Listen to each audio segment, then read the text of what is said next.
Well, I have a question. I guess I'd like to know a little bit more about why you specifically chose the title, the Master and the Emissary. And yeah, that's to, in an attempt to explain what I believe to be the relationship between the two brain hemispheres. That, like most other things in life, they're unequal and asymmetrical, and that one of the brain hemispheres sees more than the other. That is the one that I've designated the Master, and is the right hemisphere. That's a weird inversion, because people often think of the left hemisphere as the one that's like dominant. They do. Traditionally, that's been the case. But as is becoming ever clearer, the right hemisphere, this has been a real steep learning curve for some people, but the right hemisphere is in many ways more reliable, sees more, understands more than the left hemisphere, which is like a sort of high-functioning bureaucrat in a way. And the idea of the story was simply that certain matters needed to be delegated, not only because, as it were, the Master couldn't do everything. He needed an emissary to go abroad and do some of it, but also that he must not get involved with a certain point of view, otherwise he'd lose what it was that he did see. So that's what I'm really saying there, is that there's a good reason why, evolutionarily speaking, the two brain hemispheres are separate. And when you say it doesn't get involved, what's the advantage of that detachment from the involvement? Well, it's that Ramon y Cajal, who you know is a great histopathologist, one of his findings was that in primates there are more inhibitory neurons than in any other animals, and there are more in humans than in any other primate. And there are many more... And that's speaking proportionally. Proportionately, and there are more kinds as well. So we think that about 25% of the entire cortex is inhibitory. Right. So it's a very strong effect. And the corpus callosum seems to be very largely, in the end, inhibiting function in the other hemisphere. And that is, I think, because, over time, the two hemispheres have had to specialize. There are reasons why, actually, it can't be... I'm not going to go into now, but I was talking about, just a few days ago, at the evolutionary psychiatry meeting. But there are reasons why the corpus callosum has had to become more selective and to inhibit quite a lot of what's going on in the other hemisphere, because it enables the two to do distinct things. And of course they have to work together, but usually good teamwork doesn't mean everyone trying to do the same role. Right. So differentiation is very important for two elements to work together, and inhibition is one way of doing that. So effectively the two takes on the world, if you like, that the hemispheres have are not easily compatible. Right. And we're not aware of that because at a level below consciousness there's a meta-control center that is bringing them together. So in ordinary experience we don't feel we're in two different worlds, but effectively we are. And they have different qualities and different goals, different values, different takes on what is important in the world and what meaning or whatever it might have. So let me ask you about, I've developed a conceptual scheme for thinking about the relationship between the two hemispheres, and I've been curious about what you think about it and how it might map on to, or not, your ideas. So I've been really interested in the orienting reflex, discovered by Sokolov, I think, back in about 1962, right? He was a student of Luria's. And the orienting reflex is manifested when something, at least in their terminology, something unpredictable happened. I've thought much more recently that it's actually when something undesired happens and the laboratory constraints obscured that, and that turned out to actually be important. But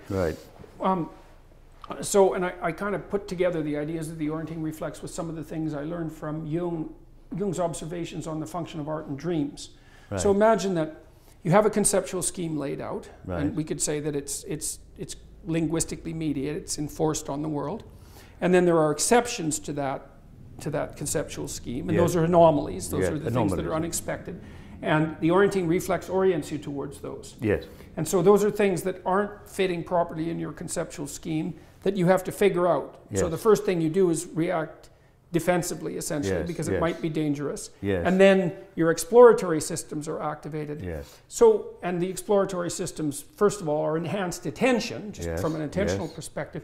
But then, and this is where the art issue sort of creeps into it, the idea would be something like the right hemisphere generates an imaginative landscape of possibility that could map that anomaly. So you can kind of experience that if Yeah. it's at night, you know, like say Yeah. you're sitting alone at night, it's 2 or 3 in the morning, you're kind of tired, maybe you're in an unfamiliar place, and there's a noise that happens that shouldn't happen in another room. Yeah. You can play with that. So for example, if you open the door slightly and put your hand in to turn on the light, and you watch what happens, your mind will fill with imaginative representations of Yes. what might be in the room. Yes. Right? So it's like the landscape of anomaly will be populated with Yes. something like imaginative demons. Yes. And that's a first pass approximation. Yeah. And it seems to me that that's a right hemispheric function. And then that as you explore further, that imaginative domain, which circumscribes what might be, is Yeah. constrained and constrained and constrained and constrained until you get what it actually is. Yes. And that's specialized and routinized. It's something Yes, like that. yes, yes. Does that seem like a reasonable... What do you think about that as I a love that conceptual idea? for a whole host of reasons. One is you mentioned defense, and one of the ideas behind my hypothesis is that the right hemisphere is on the lookout for predators, Right. Whereas the left hemisphere is looking for prey. And this has been confirmed in many species of both I'd never heard that second part. amphibians and mammals, yes. There's a So whole- when you're in left hemispheric mode, you're more in predator mode, and when you're in right hemispheric well, mode, you're more in I mean, prey of course, mode. we are not lizards or toads or marmosets or whatever, but in animals, generally speaking, Yeah. this is the case. Getting and grasping, and after all, our left hemisphere is the one that controls Sure, the grasping hand, is left hemisphere, and exploring, which you mentioned, Yep. is more right hemisphere. And when a frontal function is deficient, people often go into automatic mode of the hand of that side. And with the left hand, it's usually exploratory motions, meaningless ones, but trying to explore the environment. And with the right hand, it's grasping pointlessly at things. So they, as it were, their automatic thing is with the left hand, the right hemisphere to explore, with the right hand, the left hemisphere to grasp. So Right. when you said exploratory and you said defensive, and you said also opening up to possibilities, these are all aspects of the way the right hemisphere, I often say the right hemisphere opens up to possibility, Right. whereas the left hemisphere wants to close down to a certainty. Right. And you need That's both a chaos of these. and order issue. Chaos too, I and would say. order. Yeah, exactly. And you know, I loved in your talk, you talked about a chaos and order, but if I may say so, you seemed, and maybe you'd like to gloss that a little, you seem to suggest that it would be good, we can't get rid of chaos, but you seem to imply that it would be better if we could, whereas my view is that chaos and order are necessary to one another, and there is a proper sort of harmony or balance. Well, okay. I mean, I think that's as deep a question as you could possibly ask, I would say, in some sense. I mean, I would say there's a central theological issue there, and Yes. the issue there is in Genesis, the proper environment of humanity is construed as a garden. Yes. And so I see that as the optimal balance of chaos and order, because Right. nature flourishes and is Yes. prolific and is chaotic. Yes. And then if you add harmony to that, you have a Yes. garden. Yes. So you live in the garden, you're supposed to tend the garden.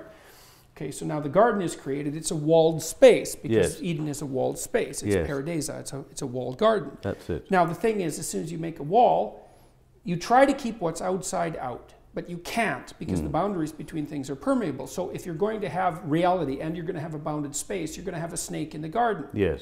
Now then the question is, what the hell should you do about that? Should Yes. you make the walls so high that no snake can possibly get in? Or should you allow for the possibility of snakes, but make yourself strong enough so that you can contend with them? Yes. And I think there's an answer there that goes deep to the question of even maybe theological question of why God allowed evil to exist in the world. I agree with you. It's like, well, do you make people safe or strong? And Yes. strong is better. And safe might not be commensurate with being. Like it might not be possible to exist and to be safe. Well, So, our existence is predicated on the fact that we die, so well, it's never safe. Well, it's certainly bounded, right? Yes. Yeah, I mean, Yes. and it's inevitably wrapped up with that Yes. sort of finitude. Yes. So there's a lovely Jewish idea, an ancient idea. Yes. It's one of the most profound ideas I've ever come across. And so it's a kind of a Zen koan, and here it is that, so it's a question about the classic attributes of God, omniscient, omnipresent, and omnipotent. What does a being with those three attributes lack? You think, well, what kind of question is that? And the answer is limitation. Yeah.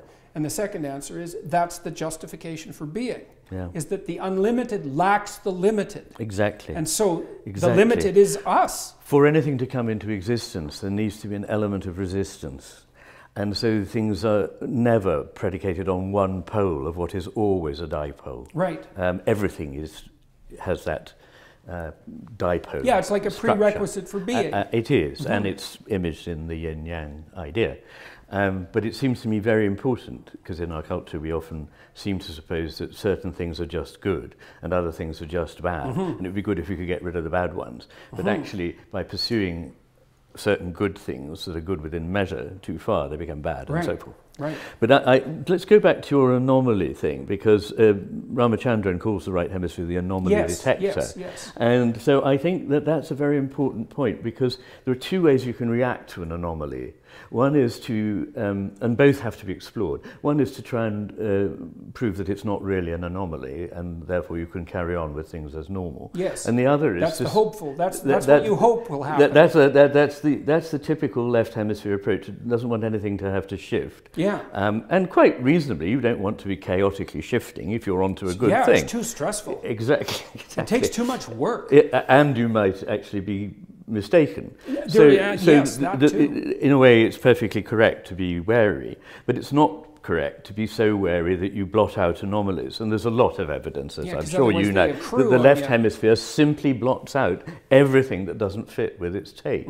It doesn't see it, actually, at all. Right. So there's a hugely important element in the right hemisphere going, hang on, but there may be another way of thinking that will accommodate this better. And actually, good science needs, yes, to be skeptical about anomalies, otherwise there'll be chaos, but it also needs to be able to shift when an anomaly is large enough. Right. Or there are quite a lot of them and they don't really fit very well into the scheme. Exactly, yes. So there's another observation that Jung made, which I love this observation. He was trying to account for radical personality transformation. Right. And so his idea was this, and I think it's commensurate with the ideas of inhibition between the two hemispheres. So let's imagine the left is habitually inhibiting the function of the right to keep fear under control. It does that all sorts of ways. But so imagine that the right is reacting to anomalies and it's aggregating them. Okay, the left can't deal with them, so the right is aggregating anomalies. And maybe that's starting to manifest itself in nightmarish dreams, for example. It's like, oh, these anomalies are piling up. It's indication that you're on shifting sand. Well, so then imagine that the right hemisphere aggregates anomalies, and then it starts to detect patterns in the anomalies. And so now it starts to generate what you might consider a counter-hypothesis to the left's hypothesis.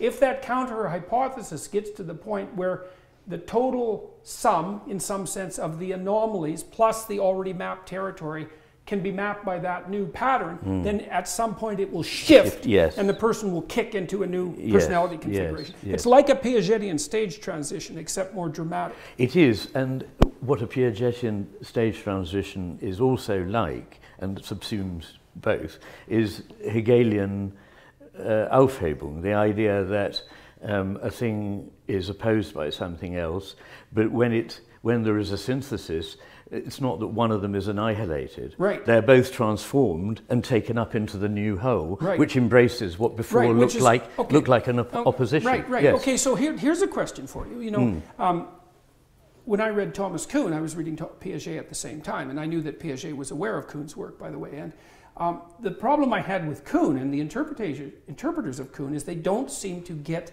something, who interpret Kuhn as a moral relativist in some sense. They don't seem to get the idea of increased generalizability of plan. So let's say I have a theory and a bunch of anomalies accrue and I have to wipe out the theory. And so then I wipe out the theory and I incorporate the anomalies and now I have another theory. So that's a descent into chaos. That's my estimation. That's the old story.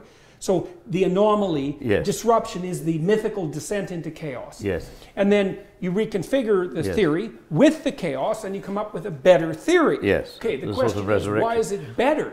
And the answer is, well, it accounts for everything that the previous theory accounted for, Plus. the anomalies. Exactly. So there's progress. Always, yes. Yes, exactly. And Yes. so, but Kuhn is often read as stating that there is no progress, that, you know, there's incommensurate paradigms and you have to Yes. just shift between Yes. them, but Yes. there isn't cumulative knowledge in some sense. Well, I think one thing that we probably would both agree about is that we don't buy the story that, you know, because nothing can be demonstrated definitively, utterly, to be the case, there is no truth. I mean, I think we both believe that there are truths, things that are truer than other things. And indeed, if We certainly act that way. well, we couldn't even talk, could Right. we, if we didn't? Yeah, exactly. And even to say that there are no truths is itself a truth statement, which is that it's truer than the statement there are truths. So everybody automatically has truths, whether they know it or not. Yeah, But- and it's because you said why.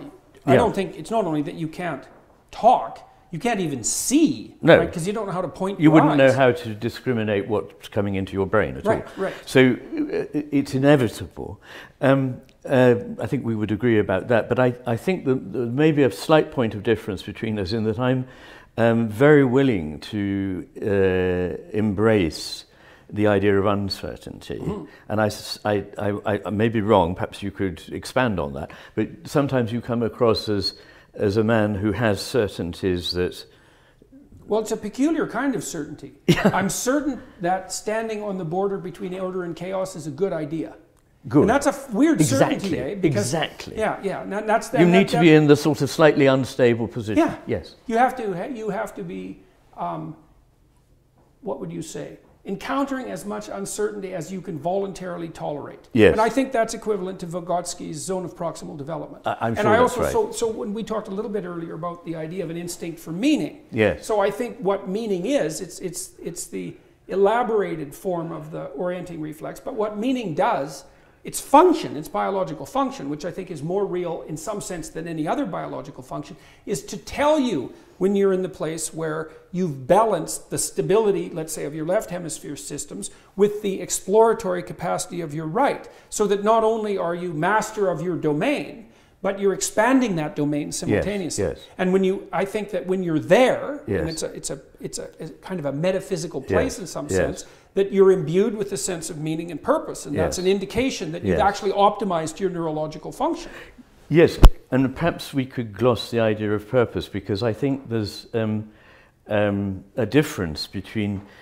People get very confused, I think, about the idea of purpose, particularly whether there's a problem that suggesting there is a purpose, and I believe there is a purpose, or there are purposes to the cosmos, not just to my daily life, suggests that somehow it's all been predetermined by God. But this is to misunderstand the nature of time, that there are static slices and God is there and he's sorted it all out and the whole thing's just unfolding.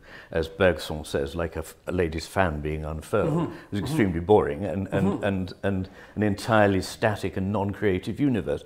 But actually something is at stake. Things are unfolding. They have overall a direction, but actually exactly what that direction is isn't known. That's what it looks like to me. And it's a fool who says anything positive about the nature of God, but I'm not convinced that God is omniscient and omnipotent either. I think God is in the process of becoming. God is not only just becoming, but is becoming, if you see what I mean. Yeah, so being and becoming at the same more time. becoming. I think More that becoming. Becoming is the important thing. Why do you think that? I mean, it's Why do I also think a that? strange segue. I mean, I'm not criticizing, but I'm curious. What drove you to that conclusion? An awful lot of things, really. I think that everything is a process. In fact, I'm writing a book called There Are No Things. Oh, what And- are there instead? There are processes. Yes, And there are patterns. patterns. Yes. That's why I think music is so powerful. Music is one of the most mysterious and wonderful things in the universe. And I don't think it's at all foolish of people to have thought that the planetary motions were in some it's way not like... at all foolish. No, it's a great insight. Kind of music. I think it is a very important insight. Well, but- music, I've thought, and I've said this in public lectures, that music is the most representative of the arts. because the world is made out of patterns. Yes. And music describes how those patterns should be arranged. You're using representative in a very different way. I know, but yes, I mean, but yes, you know, it yes. depends on what you mean by representative, and what yes, yes. so it's representing the ultimate reality of the cosmos. Well, so I would like to say representative, in that it's not representing anything. It is actually, when we're in the presence of music, something is coming into being which is at the core of the whole cosmic process. I think that's why people love music. They do, and I mean, there's hardly any originality in the idea, because lots of physicists say this, that the sort of the movements of atoms and the movements of planets and so forth are more like a dance or more like music than they are like things bumping into one another. Right. See, I thought of things as patterns that people have made into tools. I agree with you, and tools are what the left hemisphere is always looking for. It's always looking for something to grasp. Right. It reifies processes that it's all a matter of time. Every single thing, including the mountain behind my house, if you were able to, which is billions of years old, if you were able to take as it were, a series of, like a time-lapse camera, you'd see the thing morphing and changing and flowing. Everything flows, as Heraclitus once said, everything flows. It's just a question of over the time period that you consider it. It's a question of tempo. It's a question of the tempo. Yeah, definitely. And so taking time out of things and considering them in the abstract, deracinated from context, particularly from the flow and from the context of time, changes them into something else. And I think that what in brief, what Plato has done and what a lot of the history of more recent Christianity has done is to thingify God and heaven, perfect states that are unaltered and so on. And I think that it is an ever more wonderfully self-exploring, self-actualizing process that requires a degree of opposition. You know, as a stream, in order to have the movement and the eddies and patterns in it. I've had intimations like that about death. Like when I've experienced, well, it's hard to describe these experiences, but when I've contemplated death deeply, it has struck me as a fundamental repair mechanism. Like it's part of the mechanism by which new things that are better are brought into being. Absolutely. And I mean, you see that in your own being, because of course, without death, you couldn't live. Right? Because you're dying. The things about you that aren't right, even at a physiological level, are dying all the time. They are. Unfortunately, you also completely die, which seems to be a bit on the unfortunate side. But more cosmically speaking, it does seem to me that death is I don't know, man. I've had intuitions or intimations that death is the friend of being, and that's like, it's hard to get my head around that. But I completely agree with you, and indeed that's been said by many wiser people than myself, maybe even than yourself. I would suspect so. Hopefully, but I mean, I think that that's right. That death is predicated on life, but also that it shouldn't be seen as a sort of something that's negative. It's a necessary stage in the process of becoming what it is. And since everything is ramified, since nothing is just isolated, you and I may look as though, or feel as though, but as you often eloquently say, we all have a history. And we have, in time, we come from a place, but also as a culture we have history. We can't detach ourselves from it. We're expressions of it, but we're also inevitably dependent, as all organisms are, on the environment. Where I end and where the quote environment begins is I don't like the word environment, I prefer nature, which suggests something that's always being born, whereas environment suggests something around me from which I'm separated. But anyway, all of that is connected. And even opposed to. Yes. So I would see us as like an eddy in a stream, or like a wave in the sea that is never separate. Schrödinger talked about life as I mean, the comings together of physics with a process philosophy are very strong. So when does that book come out? When I finished writing it. Yeah. And I'm very worried that it's getting bigger, and it's, all the time I'm writing it, I'm seeing more and more of things that I really must get to know more about, and it's an ever receding. Well, it's the danger of a book that aims at something fundamental, because you never hit the proper boundaries. That's it. I need that wall. Yes. Yeah. Well, I also had experiences, I would say, of that when I was trying to understand, they're imaginative experiences when I was trying to understand, let's say, the necessity of evil. You know, because that's also a fundamental theological conundrum and you know, a metaphysical conundrum. Why is it that being is constituted such that evil is allowed to exist? Right? It's Ivan Karamazov's critique of Alyosha's Christianity, essentially. What kind of God would allow for this sort of thing? It's the ancient question. Yeah, it's an ancient question. And I mean, part of what I thought, I thought about the adversarial element to that, which is that you need a challenge, because you're not forced to bring forth what you could bring forth without a challenge. And the greater the thing that you're supposed to bring forth, the greater the challenge has to be. So you need an adversary, something like that. But then I also thought that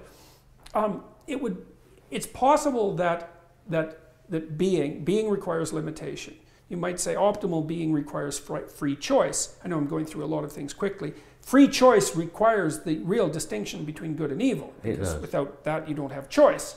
Well, so maybe it's possible to set up a world where evil is a possibility, but where it isn't something that has to be manifest. You know, where it's an option open to you, and a real option, and it has to be, and a challenge that was presented to you, but it's something that you cannot move towards if you so desire. And that seems to me to be something like the ethical requirement. That's the fundamental ethical requirement, to avoid evil. Well, I'm sure that doesn't mean it shouldn't exist. That's not the same issue.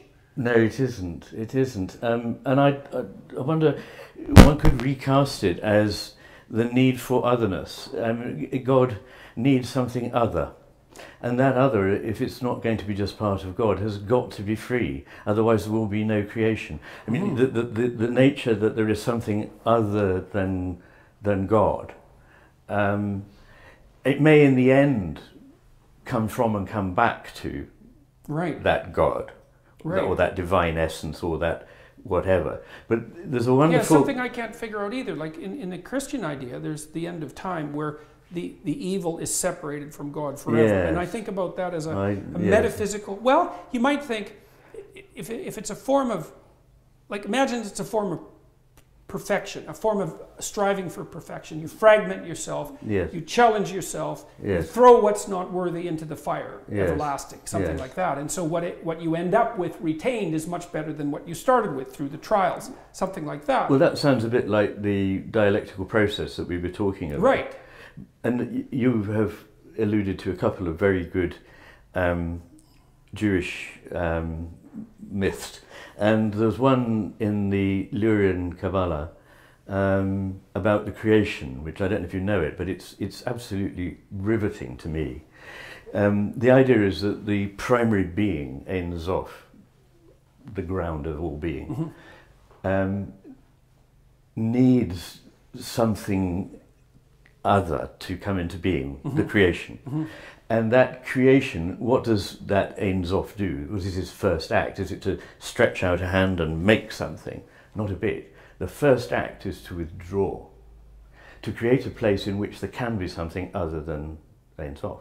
And so the first stage is called Tzimtzum, and sounds negative, as so many creative things do, withdrawal. And then in that space there are vessels, and a spark comes out of Ein Sof and falls into the vessels, and they all shatter. And that's called Shefarat HaKelim, the shattering of the vessels. Yes, I've run across that in Jung. Right, yes.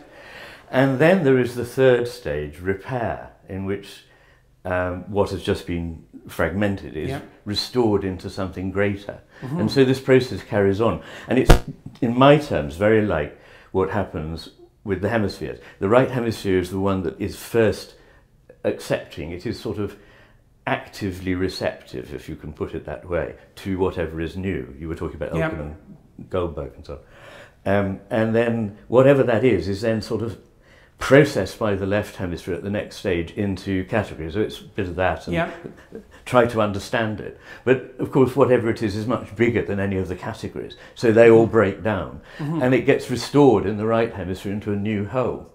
The tikkun, the repair. That's tikkun, right? T-I-K-K-U-N. T-I-K-K-U-N. Right. And you know, the kind of easy way of thinking about it is learning a piece of music. You're first of all attracted to it as a whole. You then realise that you need to practice that piece at bar 28, and you realise that, you know, at bar 64 there's a return to the dominant or something.